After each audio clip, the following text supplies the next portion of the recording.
Ok. ¿Cuál es el desayuno grasiento, por cierto, que le vamos a atravesar hoy a Paola?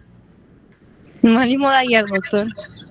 Ay, es que te dejaste el desayuno, lo metiste a la refri. Yo pensaba que ibas a querer. No, pues si Bueno, querés solo recalentar en el micro lo que estás desayunando ayer, por mí bien. bueno, el desayuno de inglés, vaya. Desayuno inglés, ¿ok? Magnífico, ¿ok? Y por supuesto, eso sí, al pan tostado le tenés que meter una capa así gruesa, navegable de mantequilla. Para que estemos seguros que tiene una buena cantidad de grasa. ¿Cabal? ¿Ha visto cómo se comen el pan los españoles? De que le ponen como medio bote de pan de oliva, de ¿Y aceite de aceite de oliva. oliva? Sí. Sí, así. Sí, ya lo sé. No solo en España. No solo en España lo hacen. Bueno, aparte de la península ibérica, en Cuba también se hace. Acordate que los cubanos tienen mucha más influencia española que el resto de Latinoamérica. No sé si en Puerto Rico, nunca, Puerto Rico porque bueno, ya se americanizaron, pero en Cuba como fue colonia hasta 1898, 1899 y tenían inmigración española, sí se acostumbraba a hacer eso. Aunque desgraciadamente cuando te decían pan con aceite, muy rara vez tenía aceite de oliva, o por lo menos no en su forma completa, sino que mezclaban por cuestiones de costo. Pero sí, una cantidad de aceite que el pan queda incluso hasta ensopado. Queda hasta ensopado. Pero eso era, de hecho, eso es en gran medida, fíjate que no es una merienda, sino que es lo que comían los campesinos. Cuando ibas a trabajar, ellos llevan un pan, o llevaban, pues supongo que ya, un pan de esos largos, una botellita de aceite de oliva que se conserva bien, si había un pedazo de queso y una mula de bota de vino, ¿va? Porque esos manes bebían vino como que fuera agua, desayuno, almuerzo y cena. ¿Eh? Entonces de ahí viene la costumbre.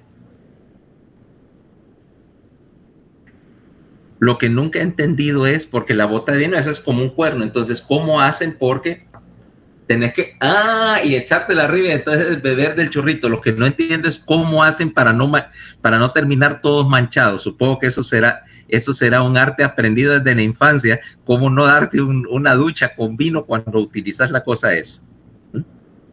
No sé. Irma, tal vez tenés idea de cómo se hace eso, pero yo no. No estoy segura de qué hablas. Son como esas vineras largas. Una bota de vino es, bueno, tiene una forma como de estómago, vaya, hecha de cuero, con una tapa así, con una punta y una tapita. Entonces, por supuesto, un strap para andarlo colgado así como que es bolso. Entonces, si quieres beber de ella, agarras aquella bota que está llena de vino, le quitas la tapita, que es de presión. Generalmente la tapita la hacen con un pedazo de cuerno de animal bien pulido. Entonces, se quita así, levantas aquella, para que caiga un chorrito de vino y vos abrís la boca para que te caiga en la boca. No, fíjense que no las he visto. Lo que sí he visto son como unas vineras que son largas y que sirven el vino con la presión del dedo, regulando la presión con el dedo. Sí, esa es de vidrio, pero bueno, obviamente que, como te digo, la bota de vino era el equivalente de la catimplora o del cumbito de nuestros campesinos. Lo único que no llevan agua en él. En las botas no se lleva agua. De hecho, creo que se arruinan si las llenan de agua porque se pudren.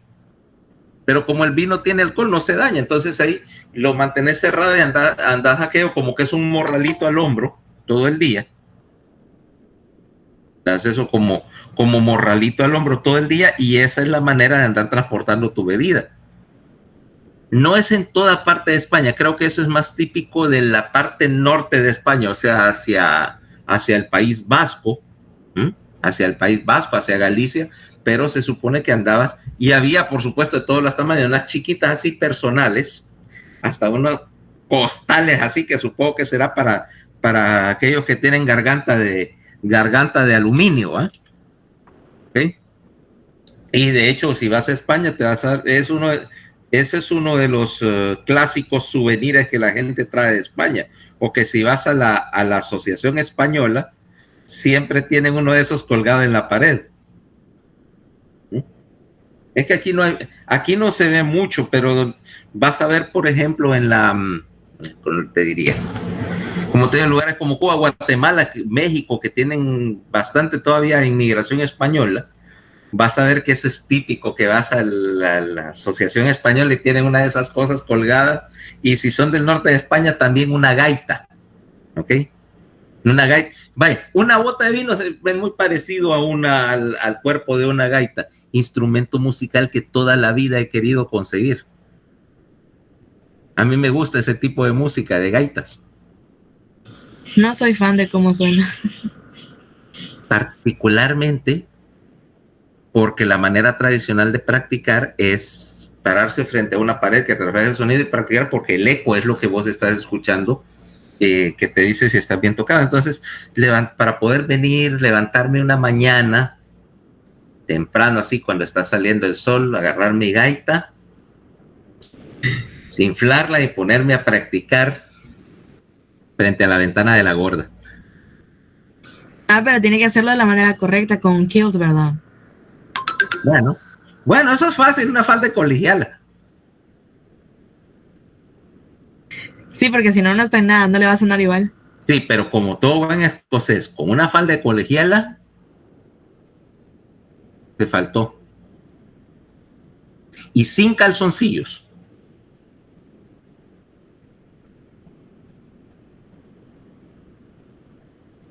Esperando que no sople el viento. Sí, pues ya te imaginas despertar. Le va a sacar un susto a la gorda. Bueno, te imaginas que, bueno, de hecho mi ringtone es ese, porque como es un sonido tan penetrante, yo puedo tener el teléfono al otro lado de la casa y se escucha, son increíblemente ruidosas, ¿no? Pero sí, como buen escocés, de preferencia hacer un dúo de gaitas y convencer a Emilio. ¿Te imaginas un concierto a las 6 de la mañana frente a la ventana de la gorda? Muy tarde, doctor, a las 5. Bueno, vos lo has dicho. Triste es la vida de la gorda. No, para ella está bien 6 porque se levanta a las 10.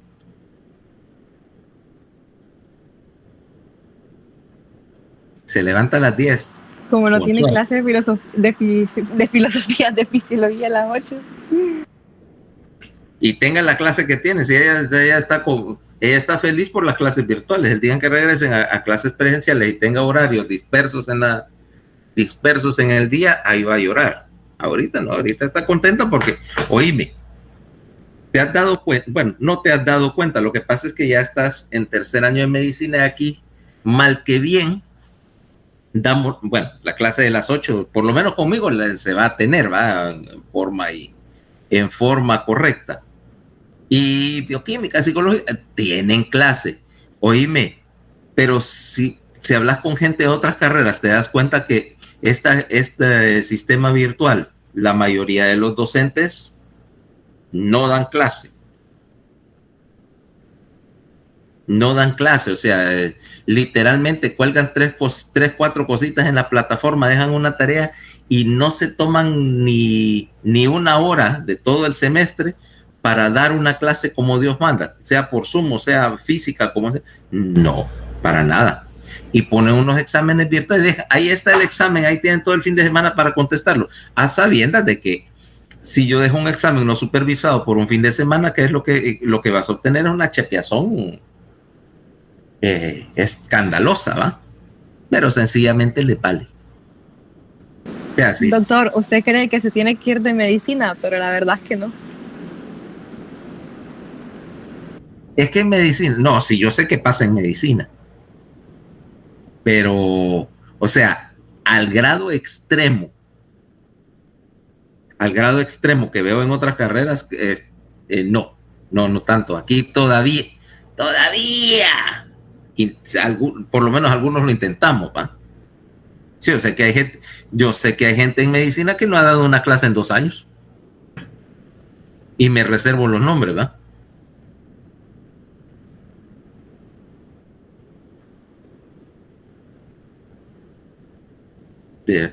Pero como te decía, sí, yo sé que te das cuenta que en medicina es mucho más catastrófico por las consecuencias, pero en otras clases, mira, por ejemplo, carreras como ciencias económicas, que literalmente son 100% virtuales y que la retroalimentación sobre si los alumnos están aprendiendo o no es esencialmente inexistente porque los maestros no se molestan, no son felices.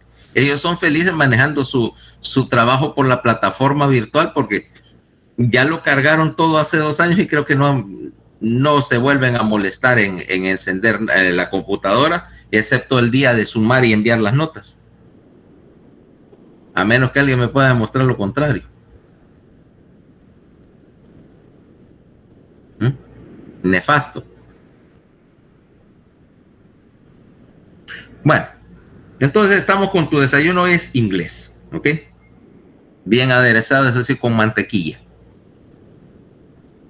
Entonces, ¿qué es lo que tenemos en esta situación? Estábamos con esto, con la idea de que querías disolver la grasa mediante bilis. Ahora, ¿qué es lo que vas a hacer? En primer lugar, decíamos, el mecanismo para liberar esa bilis, ya habíamos hablado que normalmente lo que hacías era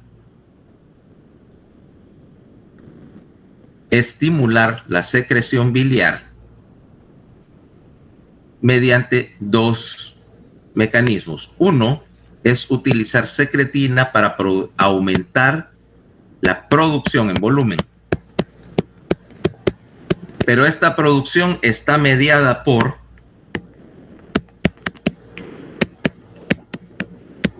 secretina. Y lo que vas a tener aquí principalmente es secreción de agua y bicarbonato. Mientras que la presencia de grasa en particular, que es el estímulo más grande, me va a estimular aquí la producción de colecistocinina, y la colecistocinina me va a causar 2 cosas. Uno, contraer la vesícula biliar y empezar a secretar bilis, que esencialmente es concentrada y tiene bilirruina y sales biliares. ¿Ok?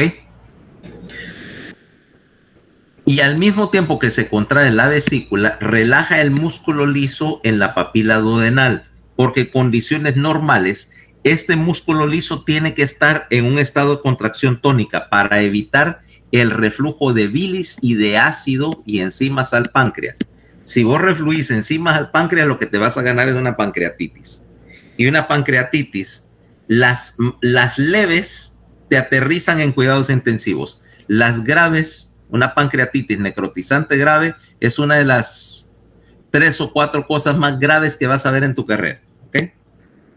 Eso es un desastre total cuando el páncreas es atacado por sus propias enzimas, empieza al degradarse, a soltar sus enzimas de los granos, de las células, y todo ese montón de cosas empieza a disolver literalmente el contenido de la cavidad abdominal. Mira qué bonita se ve. Ahora, la presencia de ácidos, de ácidos y sales biliares liberados al duodeno, una parte de ellos, de hecho la mayor parte, 94% de las sales biliares que echas acá, se reabsorben en el duodeno y regresan al hígado por vía de la circulación. Este proceso mediante el cual vos secretas componentes de la bilis, lo reabsorbes, pasa al hígado para ser resecretado, es lo que llamamos circulación enterohepática. ¿Ok? Y fíjate que de hecho es una inmensa cantidad. Cuando esta circulación enterohepática, te libera ácidos biliares a sangre, estimulan al hígado a que secrete y los vuelva a expulsar para evitar que se acumulen. La presencia de ácidos biliares en sangre generalmente que te causa un montón de manifestaciones, entre otras, picazón generalizada y el problema es que esos ácidos biliares se pueden salir de solución y son un componente su componente principal es colesterol. Ahora, vamos a hablar un poquito de la, ¿cómo se llama? De la composición de la bilis, porque es más allá que agua y bilirrubina, sino que acá tengo, a ver, solo quitar esto. Tengo esta situación. Yo tengo 3 componentes disueltos en agua: colesterol, bilirrubina y sales biliares.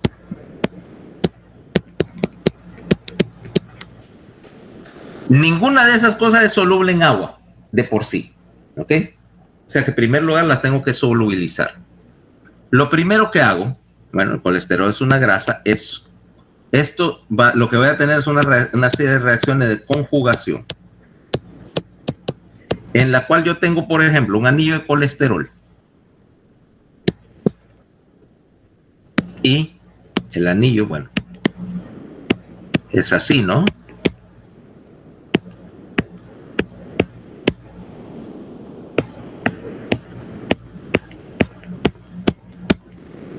Eso, si te das cuenta, no hay ningún grupo hidroxi, no hay nada saliendo de las cadenas laterales. Eso es soluble en cualquier cosa menos en agua. Conjugación implica que yo le voy a agregar una cadena lateral, generalmente un ácido orgánico. O 2. Esto lo que hace es que tenés esta parte de ácido que es ionizable, es hidrosoluble. Y esta parte del anillo que es soluble en grasa, o sea, grasa o solvente no polar. Y ahí tenés un detergente, ¿cabal? Entonces, las sales biliares trabajan, hay 2 maneras de hacerla. La primera es, como te digo, conjugar el colesterol y hacer un éster de colesterol, en cuyo caso aquí tengo esto, ¿va? Un átomo de oxígeno intercalado, y esto es un éster, ¿ok? ¿Te vas acordando de química orgánica ahorita?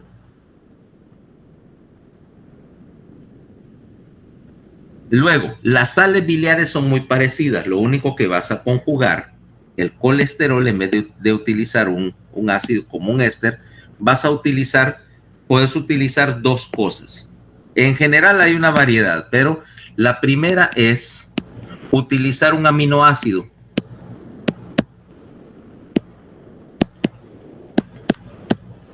En este caso el aminoácido más común es taurina. Y entonces tenés ácido tauro desoxicólico. La otra que puedes utilizar es ácido glucurónico, que viene del metabolismo de la glucosa, como su nombre lo dice. Y entonces lo que haces es solubilizar las sales biliares y el colesterol. ¿Qué tiene que ver esto? Ok, ya vamos a caer. Pero primero veamos qué es lo que pasa con la bilirrubina. Si yo tengo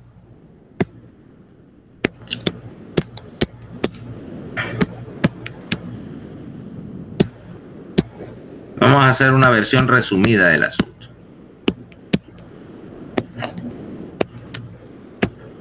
Eso es M, ¿no?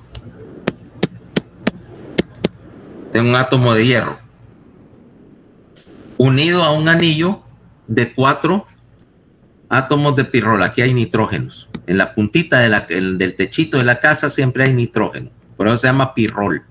¿Okay? Ahora, que están, como dice, fijando el hierro dentro del anillo. El primer punto que yo tengo para convertir el M en bilirrubina es quitar el hierro. Quitar el hierro es capturado por una enzima que se llama, por una proteína captadora que se llama ferritina. Acordate que vos lo último que querés tener es hierro suelto por ahí. ¿Okay? Por lo tanto, tengo ahora el anillo de tetrapirrol y le voy a meter una enzima que agrega oxígeno, más oxígeno, y utilizo esta enzima, la M-oxigenasa. Por cierto, me estoy repitiendo porque si ya lo vieron en bioquímica, no lo digo. Siga, doctor.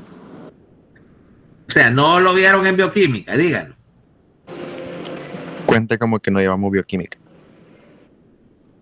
A lo cual me van a perdonar, solo puedo decir una cosa. Fuck. Lo que hago es romper el anillo y convertir este tetrapirrol en una cadena lineal.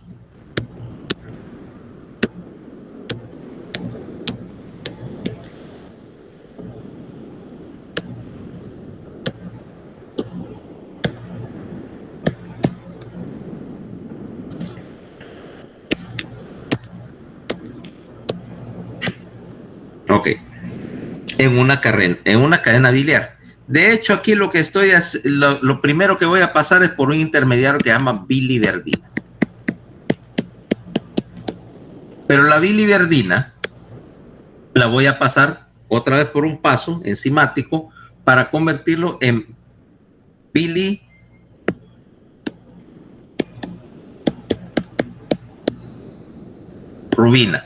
Ok, ahora, ese es un anillo de bilirrubina y si te das cuenta, bueno, de hecho los pirroles son cíclicos. Cuando vos vas a ver una estructura que es de ese tipo aromático, o sea, donde tenés ese anillito que te indica que es aromático, ninguna sustancia aromática se disuelve en agua. Y eso es tan insoluble en agua como se te puede ocurrir. Espera.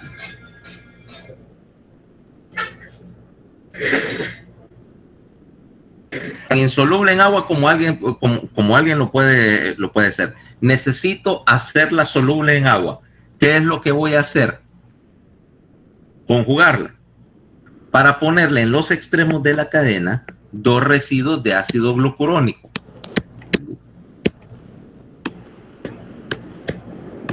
Para esto necesito una enzima.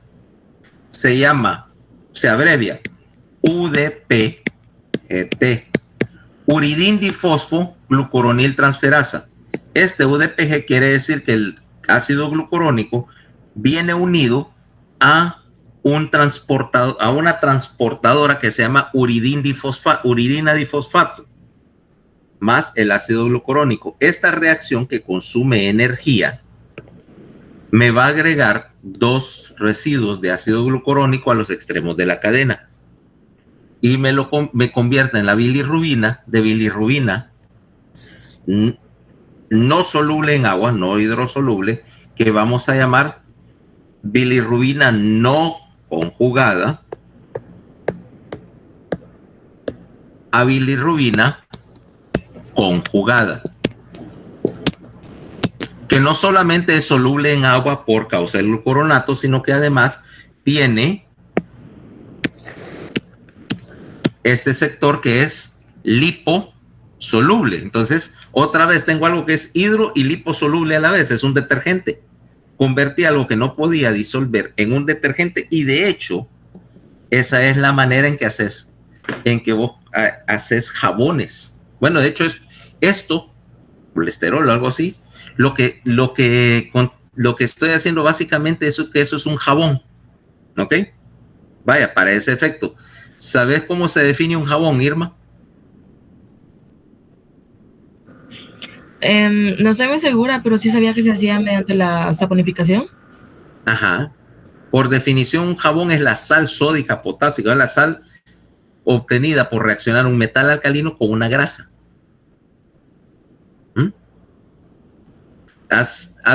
bueno, no sé si has visto alguna vez cómo se saponifica en los pueblos.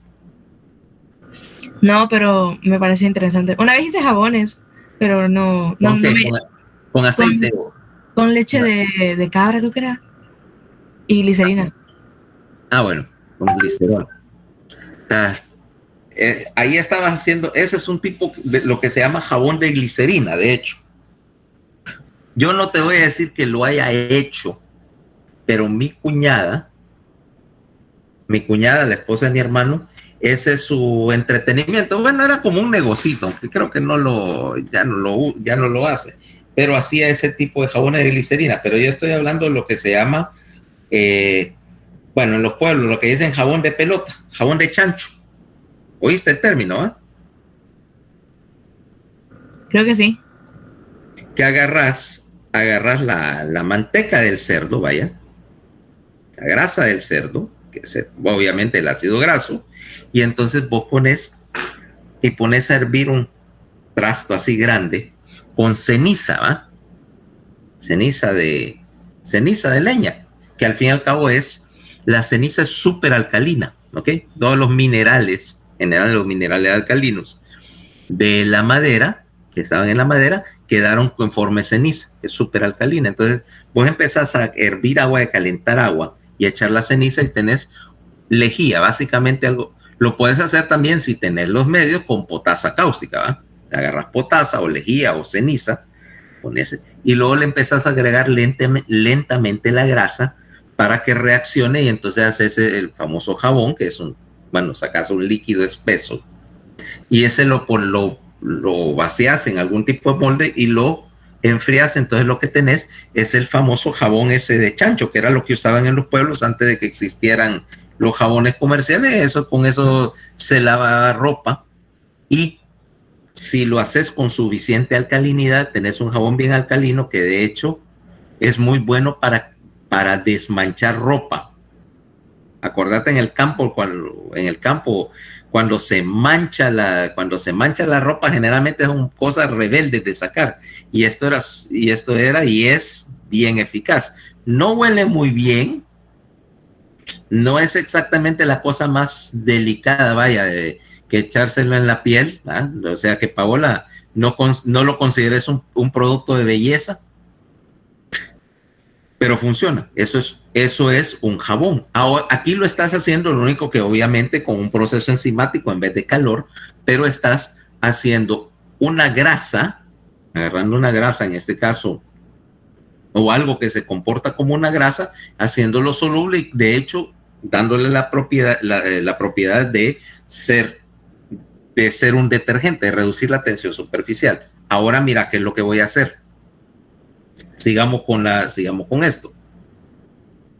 Yo tengo ahora los 3 componentes ya solubilizados y voy a encontrar que de hecho, si aquí tengo colesterol,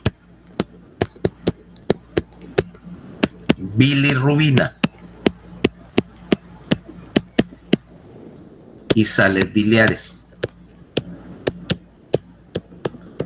Si yo pusiera aquí la concentración de bilirrubina, de sales biliares y de colesterol en la bilis, y la bilirrubina es soluble hasta cierta concentración, o sea, es cierto, ya la hice un detergente, pero no quiere decir que puedo echar 90% bilirrubina en agua y esperar que se disuelva. Por lo tanto, la solubilidad depende de la concentración. Acá, en negro, la curva de la solubilidad de la bilirrubina. Luego el colesterol también, la concentración sube hacia arriba, aquí 100%, aquí 100%, ¿ok? Mira que la solubilidad de la bilirrubina baja. Luego con el colesterol, curva en rojo, la solubilidad también va bajando, y hay un punto cuando llega al 100% que la solubilidad se fue para abajo. Y las sales biliares en verde, también la solubilidad baja. ¿Okay? Por lo tanto, hay un punto, si te das cuenta, las 3 curvas se encuentran en un punto de equilibrio, o una región realmente, ¿bien?, de equilibrio. En ese punto, las 3 los tres componentes pueden coexistir ahí en la solución y estar los tres disueltos. Si yo aumento la concentración de cualquiera de los tres, los saco de equilibrio y si caen en esta región, por ejemplo, para la bilirrubina o para el colesterol, lo que voy a tener es que se van a precipitar y voy a tener un cálculo. O sea que aquí, en este sector, en esta región, el sweet spot para el punto perfecto para la solubilidad es donde vos querés manejar la bilis. Si está muy diluida, está increíblemente diluida, y aquí está concentrada, pero no la puedes concentrar más de cierto nivel porque lo que te ganas es una piedra. El otro punto, además, con este diagrama te indica que vos podés sacar algo de solución. O sea, si yo tengo bilis concentrada y saturada, cualquier cosa que la trastorne me va a empezar a hacer cálculos, ¿ya? Eso quiere decir que cualquier cuerpo extraño va a ser un sitio alrededor del cual se forme un cristal de ácidos biliares o de colesterol, y entonces lo que tengo es un sitio donde se forma una piedrita. Nunca hiciste ese experimento en la escuela, generalmente, que agarras una solución generalmente se hace con azúcar, ¿ok? Con azúcar y, bueno, haces una solución súper saturada de azúcar y luego metes un palito o algo así y entonces empiezas a formar cristal de azúcar alrededor. Si vos estás manteniendo eso ahí, que se va formando así como un dulce, vaya, una roca, un cristal de azúcar, rock candy. ¿Sabes a qué experimento me refiero? No lo he hecho, pero sí lo he visto. Bueno, ese tipo de situación donde tenés una solución muy saturada, en este caso sería obviamente el componente de la bilis, una solución muy saturada, y metes un cuerpo extraño que puede ser una mucosa dañada por bacterias, puede ser un parásito, puede ser lo que sea, y te saca la bilis de solución y te la precipita, te precipita colesterol o te precipita sales biliares, es el mecanismo estándar de formación de cálculos. Eso o una concentración muy alta, la mayor parte de los cálculos son de colesterol, ¿ok? Porque es lo que podés enviar en demasiada grande cantidad hacia la vesícula, tanto que ya no puede disolverlo todo y una parte empieza a formar cálculos de colesterol. Que dicho sea de paso, dato curioso, son resistentes a casi todos los solventes de tipo ácido, cosa que es interesante para la medicina forense. O sea, si pensabas deshacerte de tus enemigos disolviéndolos en ácido, tenés que saber que si es alguna doña gorda y tiene cálculos en la vesícula, esos cálculos van a sobrevivir a tu intento de deshacerse del cadáver. Qué buen dato perturbador. No, de hecho, fíjate que eso... Mintió Breaking Bad, doctor. Mintió Breaking Bad. No, créeme que Walter White, me sé algunas más que Walter White. Ese caso de los cálculos fue famoso fue un caso famoso de medicina legal. No aquí, sino en Inglaterra.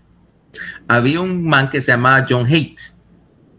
John Haidt era un tipo que buscaba, literalmente era un depredador que cazaba viudas, vaya, enamoraba viudas, etcétera, se casaba con ellas o, bueno, se hacía pareja de ellas, las asesinaba para quedarse, generalmente eran mujeres con alguna posición económica, quedarse con el mobiliario, las joyas y todo, venderlas, etcétera. Y, era la época de la Segunda Guerra Mundial. Acordate, los alemanes estaban bombardeando Inglaterra, entonces que desapareciera alguien, por lo menos por un tiempo, no llamaba la atención. Pues dice, bueno, probablemente estaba en su casa, los alemanes le soltaron una bomba o estaba en algún lado, le cayó una bomba y el cadáver está bajo los escombros o sencillamente se vaporizó en la explosión. Entonces el tipo pudo salirse con la suya durante un tiempo hasta que unos, ¿cómo se llama? Se consiguió una viuda, se llamaba la señora Durant Deacon era. Durant Deacon era una doña con mucho dinero y de repente se desapareció, pero unos trabajadores que estaban excavando después de un bombardeo precisamente, encontraron fragmentos de hueso y otras cosas que no parecían, que se miraban sospechosos, no parecía como la típica víctima de un bombardeo. Bueno, ya avisaron a la policía y hacen las conexiones y arrestan a este tipo. Pero en aquel tiempo te decía que si no había un cadáver identificable, eso era la única evidencia que tenías era circunstancial y no podías acusar a este Haight, no lo podían acusar de asesinato, ¿no? Entonces el tipo así se burlaba de la policía y decía, no tienen cadáver, yo la maté pero no tienen cadáver, no me pueden hacer nada. O sea, como no era una confesión firmada, sino porque él podía retractar y decir, no, yo estaba jugando con ustedes, pero evidentemente no tenían cadáver. Entonces vino el patólogo, señor que se llama John Simpson, uno de los padres de la patología forense, y empezó a registrar el lugar y encontró la evidencia. Él sabía que por el ataque a los huesos y todo, que este había disuelto el cadáver en ácido, ¿ok? Que por lo tanto no iba a quedar nada identificable. De hecho, la señora seguía como desaparecida y era imposible en ese momento decir que efectivamente había mano criminal. No tenían evidencia contra Haight tampoco. Bueno, se pone a buscar, a peinar literalmente con una escobita, como que era arqueólogo, todo el sitio donde encontraron el cadáver, y encontró 3 cálculos de colesterol que pudo identificar como tales. Dice, bueno, esto es un cálculo de colesterol, solamente se forma en la vesícula y de hecho prácticamente los humanos son la única especie que forma cálculos biliares, ¿okay? La única especie terrestre, pues es la única que tiene tal acceso al colesterol en la dieta que puede formarlo. Las demás especies es bien raro. Bueno, son cálculos biliares y por el tamaño y forma se nota que estuvieron en una vesícula humana. El tipo era un genio. Entonces logró demostrar que efectivamente que había disuelto el cadáver en ácido, pero que había quedado algo. Eso y unos dientes de una dentadura postiza, ¿ok? Y logró demostrar con eso que sí había habido asesinato. A Haight, por supuesto, lo colgaron, ¿ok? Como debía ser. No tanto por haber matado a la viejita, sino por burlesco, ¿ah? ¿Qué te parece? Entonces,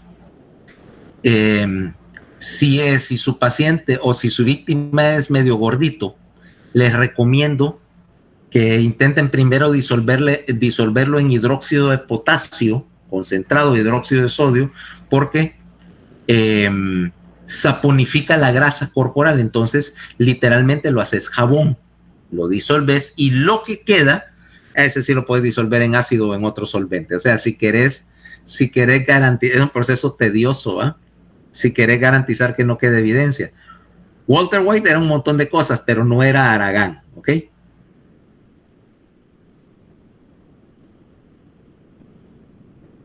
Eso estaría interesante, que alguien estuviera monitorizando y dice, bueno, ¿y es que desde cuándo en el currículum de fisiología se incluye disolver cadáveres? Está dando los tips prohibidos, doctor. Y al final, mira, si al final de tu facultad de medicina no sabes, o sea, no has aprendido todas las maneras con que se pueden utilizar para cosas como esta, definitivamente no estabas prestando atención. La clase de medicina forense, mira, es una de las cosas que el libro es mucho más interesante que la práctica. La teoría de la medicina forense y y la explicación de todas las trastadas que se pueden hacer son mucho más interesantes que lo que realmente haces aquí en este país, donde la medicina forense no tiene tanto trabajo detectivesco que hacer. Aquí las cosas son bien evidentes. O sea, si alguien causa de muerte, sobredosis de ombligo, ¿va? ¿Has visto eso como causa de muerte muy común en este país? Sobredosis de ombligos. Sí, a cada rato aparecen. Sí. 19, 20 ombligos calibre 45. ¿eh? O duplicación de sonrisa, ¿va? La sonrisa de este largo aquí, mira.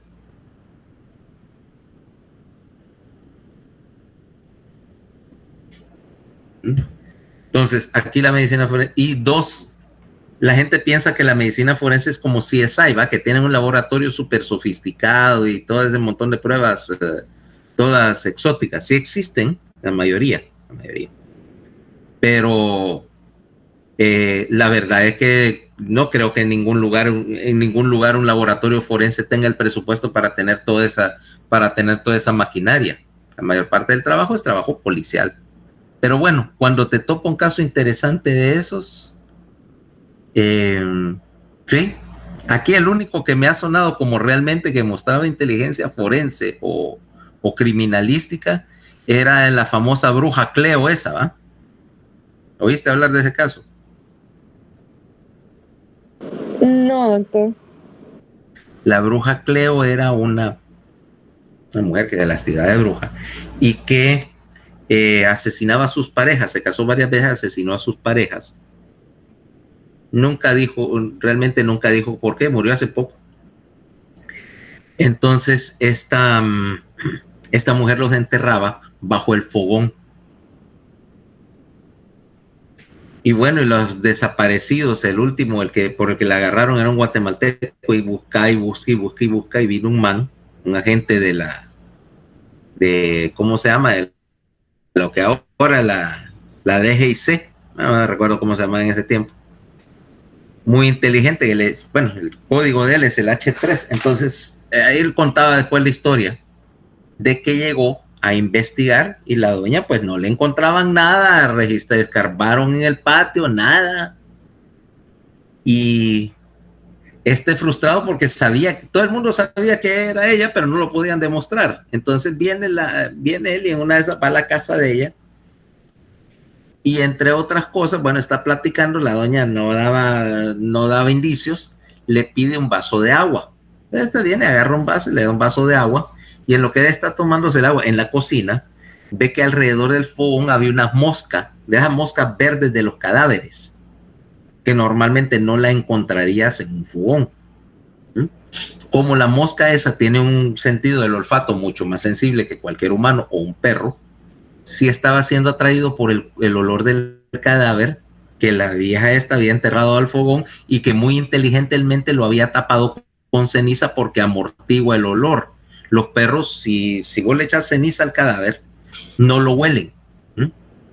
No lo huelen, solo sienten el olor de la ceniza, pero las moscas sí lo podía detectar. Entonces la mosca andaba y veía que la mosca queda, no sé, y ve que empieza a buscar en la cocina y se da cuenta, bueno, aquí no hay carne podrida ni nada para que hubiera algo que come carne podrida, ¿va? O que pone sus huevos en carne podrida.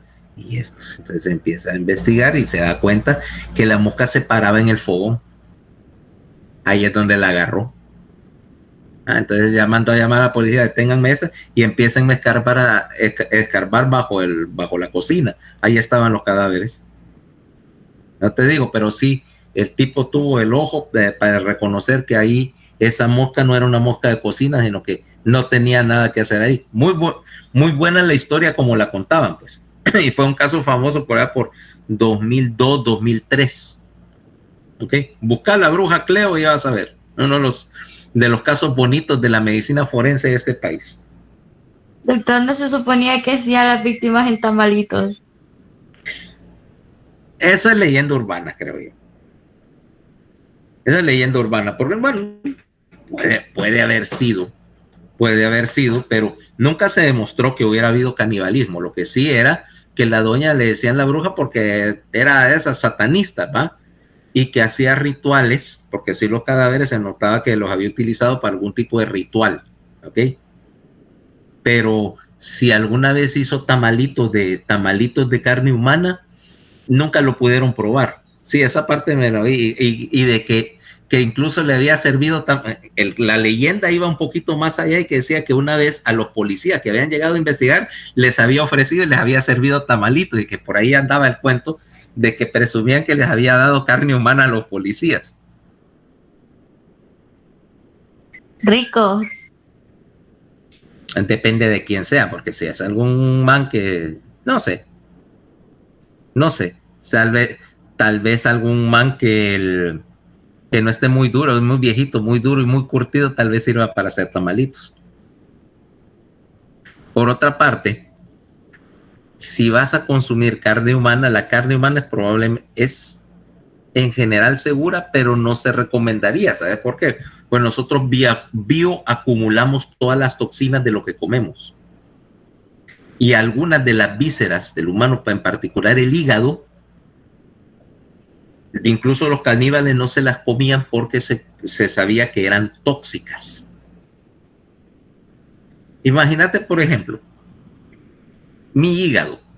Ya estoy expuesto aquí a metales pesados, compuestos orgánicos volátiles, toda la cantidad de químicos que trae la comida que me como, y normalmente se los vas acumulando con el tiempo en dos lugares: hepatocitos y grasa corporal. Por lo tanto, ambas cosas básicamente son una colección de todas las cosas nocivas que me he metido durante 50 años. Yo no creo que sean la mejor o más saludable cosa que comer, pero bueno, allá vos. Allá vos. Yo como procuro evitar no caer en manos de caníbales. Uy, sí, doctor, no vaya a ser que se le atraviese uno en la calle. Aunque bueno, como quien dice, no, pero entonces sería algo así como Aníbal Lecter versus Saw. A ver quién gana.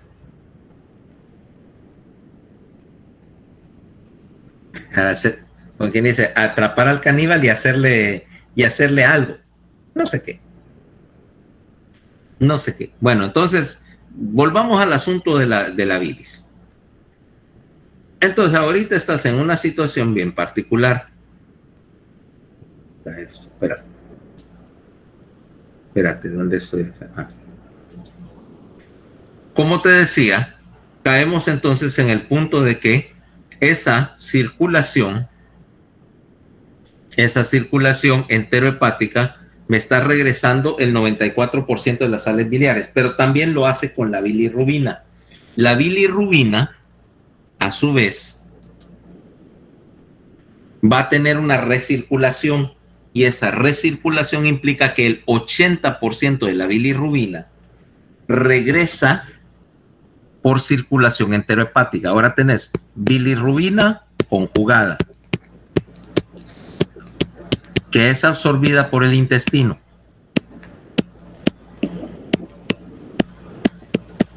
%. Y al ser absorbido se desconjuga otra vez. Se desconjuga, pasa al hígado para volverse a conjugar y volverse a absorber. O sea que 80% de la bilirrubina la está reciclando. El otro 20% se va a perder de dos maneras. Una es por el riñón, ¿ok? En el cual al caer a la orina se convierte en puro bilinógeno, que es lo que le da el color amarillento verdoso a la orina, por cierto. Y las bacterias la van a convertir en urobilina, ya en la vejiga. La otra parte se va a perder porque no se absorbe, y en el intestino las bacterias la convierten primero en estercobilinógeno, ¿ok? Que es incoloro, pero al caer al colon en contacto con el aire se oxida a estercobilina, que tiene el color característico café de la materia fecal. El color café de las heces es provocado por o es producido por la estercobilina, que es un producto de degradación de la bilirrubina. ¿Ok? Ahora, hasta ahí muy bien.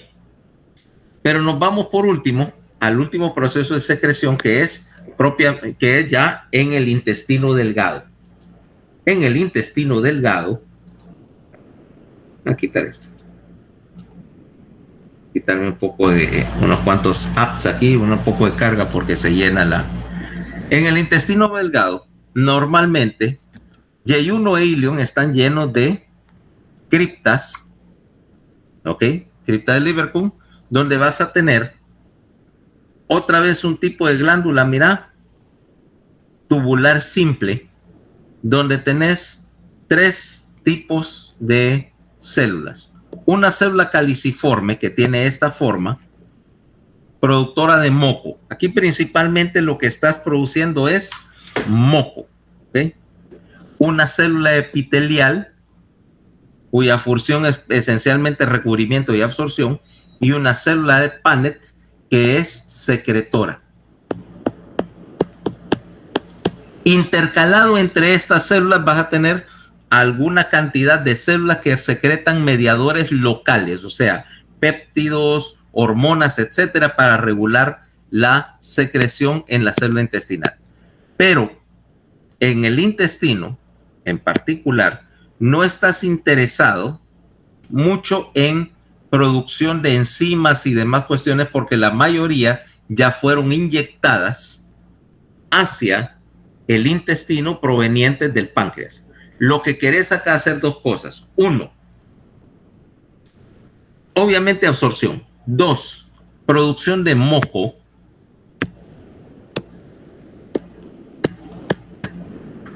Para 1, evitar el trauma mecánico, porque la mucosa del intestino es sorprendentemente delicada al trauma mecánico. No es como la mucosa del estómago, que le podés meter literalmente piedras y no se va a dañar. La mucosa intestinal básicamente espera que lo que caiga es un líquido. ¿Okay? Y lo que estás previniendo con el moco es que haya ataque enzimático a toda la mucosa intestinal. Las células epiteliales se van a encargar de absorción más secreción ¿de qué? De agua y electrolitos. Y las células de Paneth de secretar, como decíamos, enzimas. ¿Okay? Ahora, toda la mucosa va a estar cubierta de miles de estas criptas. En particular, en ese momento, el principal trabajo lo vas a tener con la secreción de agua y electrolitos. ¿Por qué? Porque acá, nuevamente, querés ajustar la concentración de electrolitos por intercambio. O sea, acordate que en los anteriores pasos, estómago y duodeno, habíamos mandado una gran cantidad de potasio al tubo digestivo, ¿no?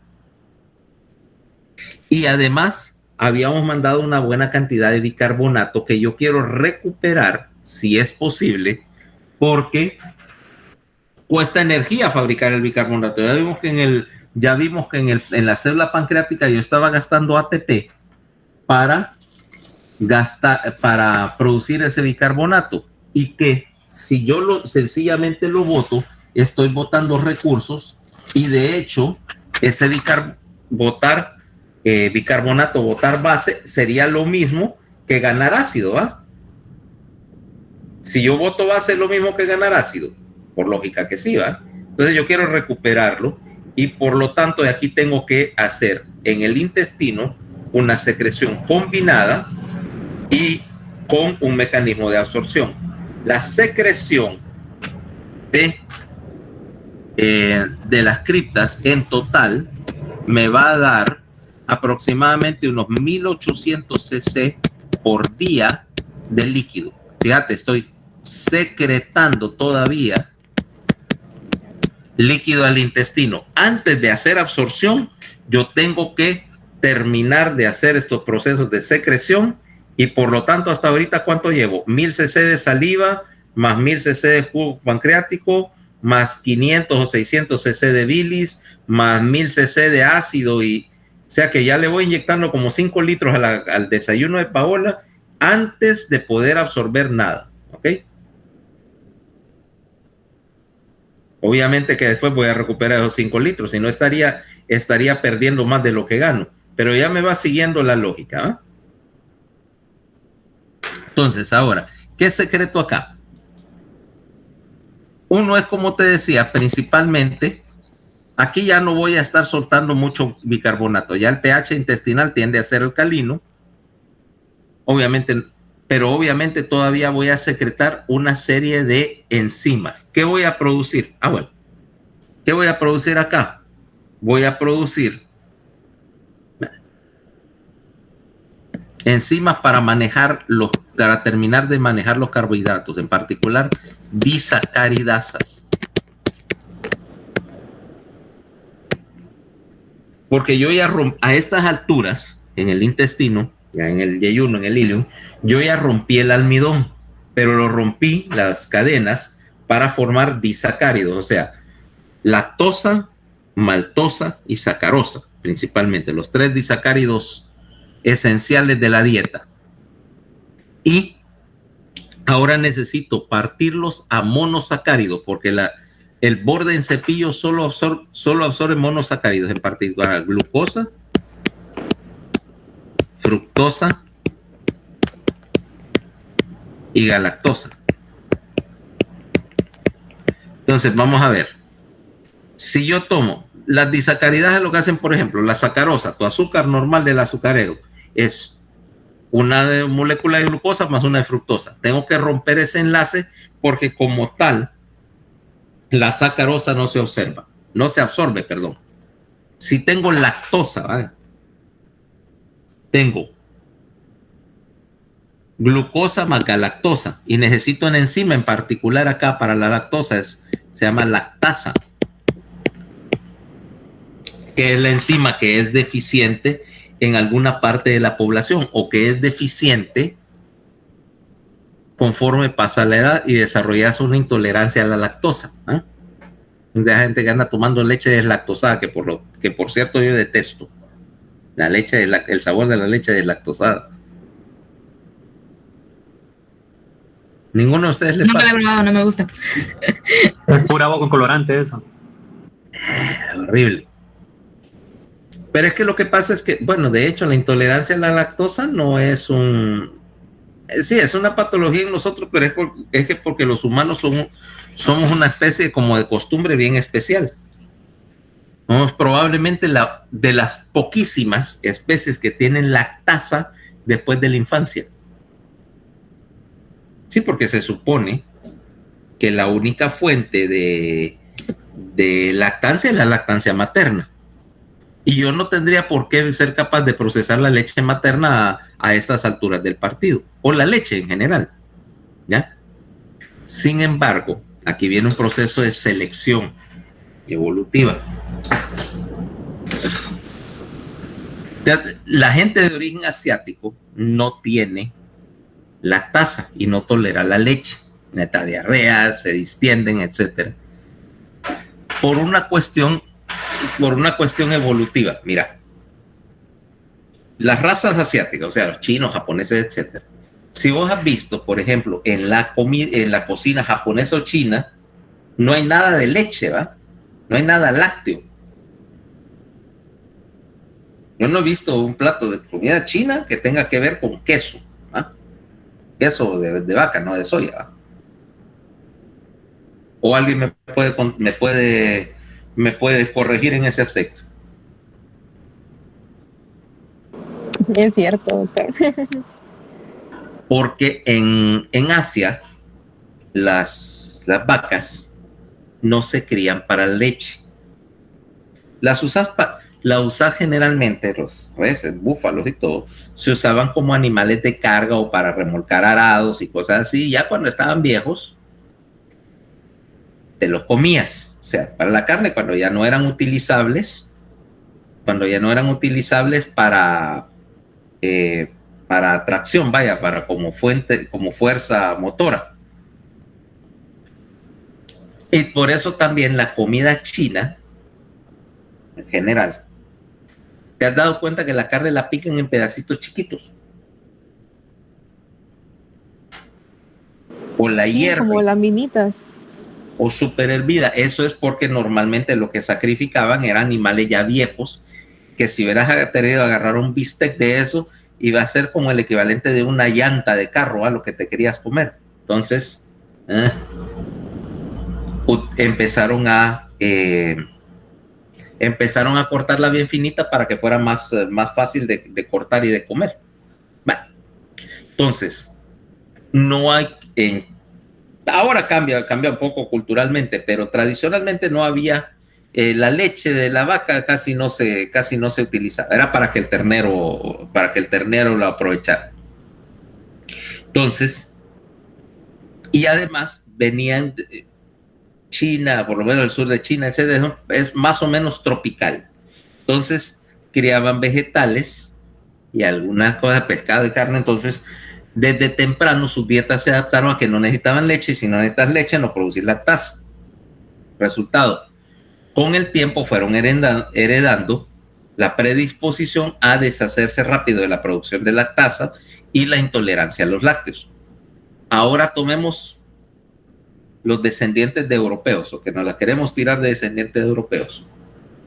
En el norte de Europa no había nada que cultivar, y los ancestros de los europeos eran pastores nómadas, y en medio del invierno, que está cayendo nieve, una de las principales fuentes de proteína, no sacrificabas tanto a los animales y no tenías tanta vaca, sino que criabas ovejas y cabras que dan menos carne, pero que son más fáciles de criar porque comen cualquier cosa, ¿va? Entonces, los ancestros de los europeos se hicieron pastores y andaban por ahí con sus ovejas, cabras y vacas y demás animales. Pero para un pastor matar una oveja es algo de mucha necesidad, porque no son tan fáciles de encontrar. Entonces, pero ordeñarlas era una cosa útil. Entonces, estas tribus de pastores viven de tomar leche o sus derivados. Empezaron a hacer queso porque era una manera de preservar la leche como algo que no se arruinara. Ya un queso seco, endurecido, puede durar años, ¿va? Por lo menos puede durar 3 o 4 meses, como te lo puede decir el pedazo de queso que tenés en el fondo de tu refrigerador ahí, que te has olvidado de él y que de alguna manera todavía puede que sea comestible. ¿Ok? Entonces, como su dieta era a base de lácteos, tenían que tener lactasa y por lo tanto toleran y fueron heredando eso como una ventaja evolutiva, la capacidad de digerir la leche hasta edades avanzadas. Entonces, tener 70 años y todavía poder consumir lácteos, que debiste dejar de consumir hace 69 años, y sin embargo tener la capacidad de digerirlo porque era una adaptación evolutiva a una dieta basada en leche. ¿Ya? ¿Cómo se llama? Las tribus africanas también tienen producción de lactosa porque también son pastores, ¿no? La mayoría eran pastores y agricultores que dependían de alguna que otra vaquita porque la fuente de proteína principal era la leche. Si sos pastor y nómada, como te decía, casi nunca matás a los animales que andás pastoreando por ahí porque es una pérdida económica bien grande. Si tenés 3, 4 cabras que andás cuidando, no vas a matar una a menos que sea una gran celebración. Bueno, entonces, aquí caemos de vuelta a las disacaridasas, ¿no? Entonces, vamos a ver. Primero, manejo de los carbohidratos. 2, vas a tener, ¿dónde está? ¿Dónde está mi intestino? Vas a producir también una lipasa intestinal, porque hasta ahorita, como te dije, la lipasa pancreática, la fosfolipasa, etcétera, han hecho parte del trabajo y ya tenés grasa solubilizada. Pero ahora lo que vas a hacer es que yo tengo esto, tengo un triglicérido, tu grasa típica, que tengo glicerol y aquí tengo 3 ácidos grasos. Luego, este glicerol yo lo logro separar con la lipasa y ahora tengo 3 ácidos grasos que sí son absorbibles por la célula del epitelio intestinal. Okay. Me rompe las uniones de las moléculas de triglicéridos y te las hace disponibles para ser absorbidos por la célula epitelial y que vayan por el linfático intestinal hacia la circulación linfática y después a la circulación general. Okay. El tercer punto es que aquí también tenés una serie de peptidasas. ¿Ok? La digestión de la proteína todavía está ocurriendo acá. ¿Por qué? Porque las enzimas pancreáticas me rompieron las cadenas largas de proteínas a cadenas cortas de péptidos. Pero aquí tengo que fragmentar esas cadenas cortas de péptidos a aminoácidos individuales, que es lo que puedo absorber nuevamente, porque la célula epitelial solo tiene transportadoras de aminoácidos.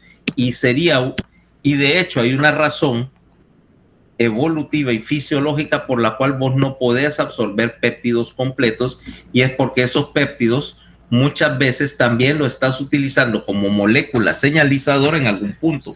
Los aminoácidos sueltos no tienen problema. Aparte, es mucho más fácil intercambiar aminoácidos entre los diferentes procesos que manejan proteína que manejar péptidos completos, porque son generalmente muy grandes y muy torpes para ello. ¿Ok? Y por último, bueno, ¿cómo vas a regular la secreción del líquido acá? Entonces, la mayor parte de la secreción de aquí está mediada por 2 cosas. Una es acetilcolina, que tiene un efecto relativamente débil sobre la secreción, pero la presencia de alimento, en particular la detección de la osmolaridad y la detección en menor grado de los componentes, va a estimular localmente una serie de reflejos que me aumentan la secreción. ¿Okay? Total, aquí, como te decía, ya a este nivel te das cuenta que haces mucho menos secreción en el intestino delgado, porque aquí la mayor parte de las células las vas a utilizar más que nada para procesos de absorción, y las células epiteliales son mucho más comunes acá que las células secretoras de Paneth. ¿Cabal? Bueno, entonces aquí con esto ya debo por concluido la parte de procesos de secreción. El martes vamos a ver ya lo de digestión y absorción. Por otra parte, vamos a hacer una cosa. Los videos están decentes. Los videos están, digamos así, decentes. Los que están en el canal de YouTube. Véanlos en fin de semana. Ok. El lunes, obvio, es feriado por el 1 de mayo. Sonrisota en la cara de Paola, como puede uno esperarse, ¿va?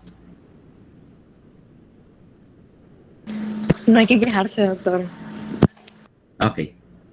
Entonces, hay 3 días para ver 3 videos.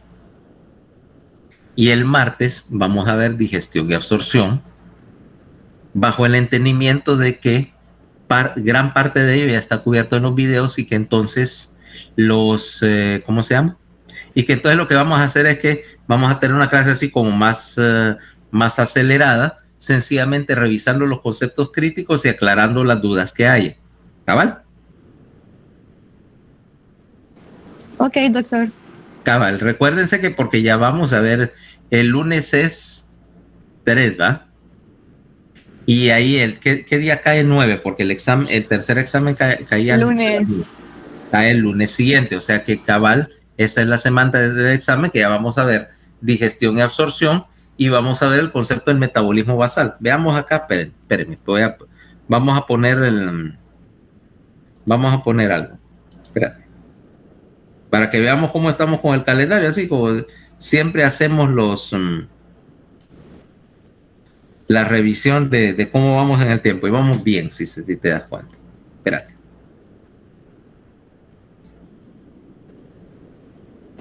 Ya dejó de compartir, doctor.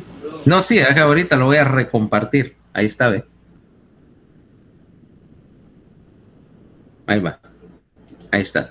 Entonces estás aquí, mira. Hoy es 29 de abril, ¿va? Sí, doctor. Estamos acá. Entonces, ya vimos regulación, ya vimos todo esto, mira. Ahora vamos a ver, esto lo van a ver el fin de semana. Gestión y transporte, metabolismo, llegamos hasta acá.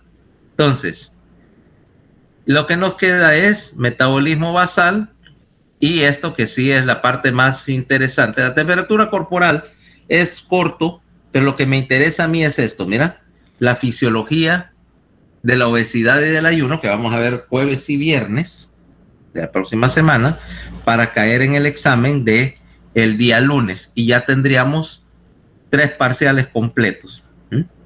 Ya se va a librar de mí, doctor. Espero. No, capaz que me vas a amenazar con caer en fisiopato el día en que es fisiopato. No, es que si da fisiopato, usted por seguro que yo voy a estar ahí. Why? ¿Por qué a mí? Ok, perfecto. Entonces, bueno, tienen tarea para el fin de semana, para que estén ahí con eso en los videos, pero así tranquilos. Aquí terminamos, váyanse a descansar. Nos vemos día martes, ¿ok? Hey, acuérdense que el martes también hay que hacer la retroalimentación del laboratorio que no hemos hecho. Que la vez pasada no hicimos, ¿verdad? ¿Porque era qué? No me recuerdo porque no hubo laboratorio. La vez pasada porque fue virtual, si no me equivoco. Fue virtual, es cierto, y no contaba. Pero ahorita supongo que el de hoy sí es en físico, ¿va? Sí, así es, de hoy y mañana. Ok, entonces el martes la retroalimentación usual de cómo van llevando el laboratorio. ¿Ok? Perfecto. Ok, cheque, bye. Esto, doctor. Bye, doctor. Bye, doctor.